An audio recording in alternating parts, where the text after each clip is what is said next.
Ahead on ABC 6 News, first at 4, a critical failure on the Washington Bridge leaves commuters scrambling. The emergency steps East Providence is now taking to try and address the chaos. Just pitiful, pitiful. Shame on you, Providence. We'll hear from frustrated commuters stuck in gridlock conditions all across the area.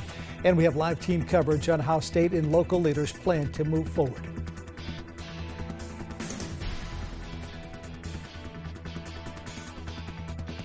This is Southern New England's trusted news source, ABC 6 News, first at 4. First at 4, we're tracking breaking news.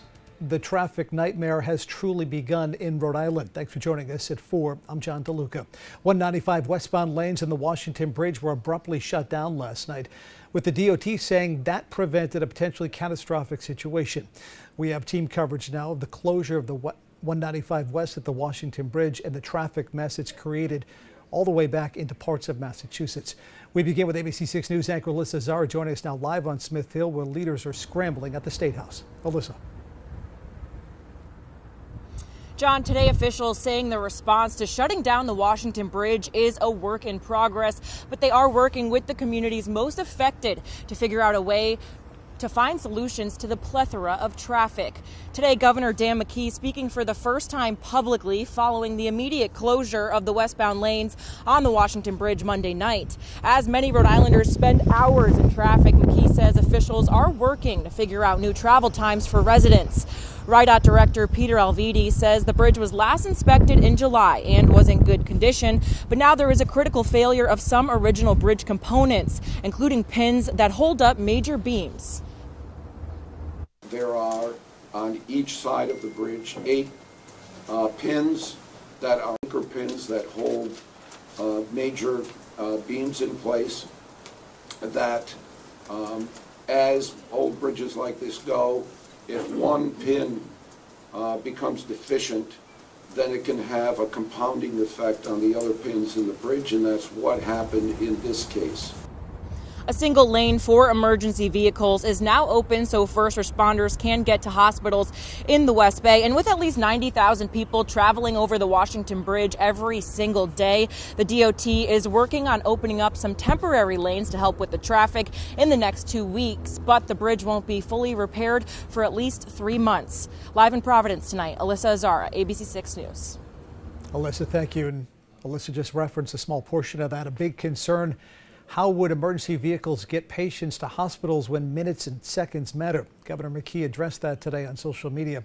He says one lane is now open on the Washington Bridge for emergency vehicles to travel from East Providence into Providence and make their way over to the hospitals.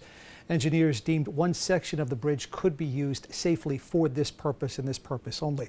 Meanwhile, RIPTA says that several of its bus routes have been detoured because of the bridge closure. Passengers are being told to expect major service delays on the Rumford, East Providence, Seekonk Square, Providence, Newport, East Bay, Park and Ride, and Beveridge Hill Ave routes. The detours will last until the bridge is reopened. East Providence students will learn from home tomorrow. Mayor De Silva saying all East Providence students will use distance learning methods similar to what they did during COVID. It isn't known at this point exactly how long that will last. We reached out to the East Providence school superintendent. We're waiting to hear back and find out more details. We likely will hear more from city and school leaders at an emergency city council meeting in East Providence this evening. That's supposed to get underway in roughly an hour. We also know the Greater Providence Chamber of Commerce is holding an emergency Zoom right now to share some information on impact to businesses. As we continue to track the impact of the Washington Bridge closure, our team coverage continues in East Providence ahead of that meeting. Here's Josh Kerman. Josh, what do you have? John, we're seeing some extended delays here on Taunton Avenue, a little bit of movement right now, finally. But East Providence being one of the most impacted communities, one of the most heavily impacted communities after the emergency closure of the Washington Bridge, leading East Providence City Council to hosting an emergency meeting tonight at 5 p.m. Tonight's meeting set to discuss the impact on residents, businesses, emergency services, and their public works department. That discussion, one of 2 things on tonight's agenda, as East Providence officials also look at how they can respond. But commuters are already running out of patience. It's really pitiful knowing that this was going to be an issue, that they would allow people to sit in gridlock for basically 2.5 hours, 3 hours. It's pitiful, pitiful. Shame on you, Providence. The timeline to fix the bridge stretches out over the next few months as officials continue to look for how to make this easier on the public in the meantime. Now, we are seeing a little bit of movement here on Taunton Ave in East Providence, but that could stop at any moment as traffic continues. We've seen a few people making their way in to East Providence City Hall ahead of this meeting, but that does not start until 5 o'clock. We'll have a look at that meeting and what they discussed tonight coming up on ABC6 News at 5. For now, in East Providence, Josh Kerman, ABC6 News. All right, Josh, thank you. Stay with ABC6 News on air and online for the latest developments in this developing story with the closure of 195 West at the Washington Bridge.